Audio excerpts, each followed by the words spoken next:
The Indian rupee has extended gains today on the back of subdued dollar index. The general gains in EM currencies against the greenback. The rupee ended the day at 62.14. On your screens, more than 0.5% of gain coming in today. Andrew Economos, head of sovereign and institutional strategy for Asia at JP Morgan Asset Management, believes that the US Fed will try to stimulate exports so that the dollar depreciates a little going ahead. Let's listen in to him on his views. I think the dollar will continue to move sideways to slightly weaker, only because the Fed obviously is on hold, probably for longer than most expect. And as a result of it, you should have continued dollar weakness. That said, interest rates have been ticking up in the markets, particularly in the United States, for the last 18 months. And as a result, that's given some support. So I think you'll see an orderly decline in the dollar, which is exactly what the Fed wants to do, to stimulate exports within the United States and to keep that risk-on trade and to force American institutional investors into overseas assets and push up prices. Well, that's one theory, and let's also get in Satyajit Kanhaiya, who's CEO of ForexServe, and he joins us live on the show as well. Mr. Kanhaiya, hi, welcome. How do you make the JP Morgan theory really that they would want the dollar index to depreciate? Well, I mean, I really don't know whether what the Fed wants and the markets want are in competition, but whatever it is, we see that the U.S. interest rates have softened because the Fed has been talking it down of late, saying that the taper is going to happen. And taper does not necessarily mean tighten, is the the jargon on Wall Street right now. So in all, we see that the U.S. rates, which had started hardening, have started softening, which is giving the other currencies a boost at this point of time. And also because the Eurozone talk about sub-zero rates also have receded somewhat. So overall, the dollar is under pressure at this time of the year, which is not typically the case as one would have expected, because going into the end of the year, we definitely see that the dollar does have some kind of upper hand on the other currencies, but then we're seeing that. But then the month of December has to be seen closely. But the feeling is that the taper will happen much later than was expected. So that is going to keep the dollar on data hooks at this point of time. But that's not the case with the yen, which is weakening against the dollar. So by and large, there is a mixed bag at this point of time. And the certainty that would come about U.S. interest rates would guide the markets. Though the signs of economic pickup in the U.S. is there, it is not enough to really make the U.S. dollar a clear winner at this point of time. So therefore, the sense of uncertainty is keeping the dollar on the sidelines at this point of time.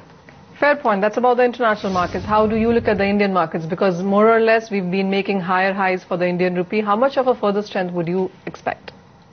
Well, I think there is a time when the rupee will also move into a sideways mode, and I think we are seeing that happening right now. With the fear of devaluation put somewhat on the back burner, and with gold imports coming down, the demand coming down, and oil also at a certain stable level, we find that the Indian rupee is finding support from the RBI's initiatives in terms of the FCNRB window plus the FII flows. So this has helped the rupee to sort of find a feet, as it were, close to the 61, 62 level. And I think that is that is the kind of the upside for the dollar, as one would see. But on the other side, we see that there are bouts of weakness that come in when the dollar starts strengthening. So I would say going into the next year, you will see the rupee between 61 and 63.50. That's about the broad range that one might expect. So going into the elections, really, we'll see that the RBI will try hard to ensure that the rupee is evenly balanced and the foreign investor is not too wary about what's happening on the currency front, at least. Mr. Kanhaiya, would you say that the government still, or the RBI rather, still seems to be controlling the rupee to quite an extent, because perhaps 60% of OMC demand is back. We still have lots of measures coming in. RBI intervention has been quite on in the previous week as well. Do you see perhaps rupee in a very controlled atmosphere right now? The clear thing that I see is that from the past to now, I think the intervention is very smart compared to the intervention earlier. It was something that wasn't very effective when they did, but now I would give it to the RBI in saying that they are effectively managing demand and supply inequality at any point of time, which I think most central banks do. So I think going forward, you will see them managing the rupee rather than controlling it, which means that the bias might remain, but there wouldn't be a flare-up like you saw, which was uncontrolled at a certain point. So I think, as I said earlier, that the range maintenance would be the order of the day. And I think, as you said earlier, that 60% of the demand is being market driven, 40% maybe on supply. We really don't know exactly what the figures are, but the fact is that they're managing it pretty well at this point of time, verbally and otherwise. Fair point. Vijay, getting you in the conversation, what's your sense? Higher highs in the rupee, do we see 62 breaching near time?